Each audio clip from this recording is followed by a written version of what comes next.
We lose flexibility depending how we set those goals. There's anything wrong with goal setting for short-term goals.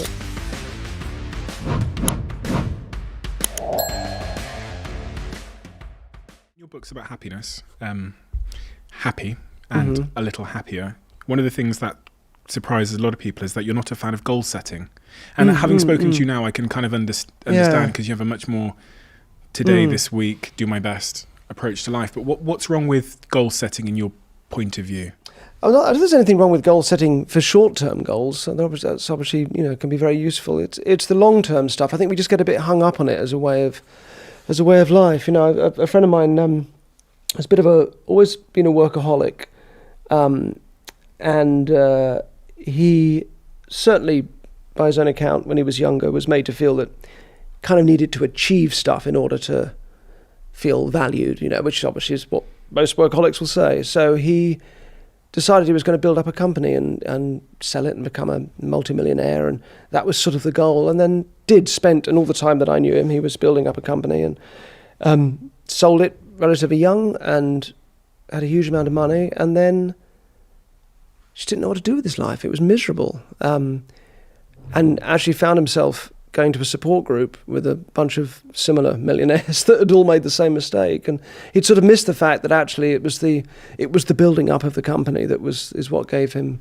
meaning in his life. That was what was important. And it's that old thing, isn't it, of the arrival at the end of the journey it might just be taking your coat off and putting your bag down. That might be all it is. It's not necessarily the destination. It's the old thing, isn't it, of the journey being what was important. But that was certainly, he realised that. And that really changed his life, actually, realising that what he thought was going to be important wasn't important. Plus, how do we know what's going to make us happy? That so many years before, we're so terrible at gauging that. We lose flexibility, depending how we set those goals, but we become too rigid in them. And it's like playing a game of chess. Schopenhauer talks about this. That was a really good analogy, that it's like starting a game of chess, deciding how you're going to play and the strategy you're going to use and how you're going to maneuver from the start. There is this other thing playing, which is, life, fortune, stuff that's going to get thrown back at you. So how can you decide those things?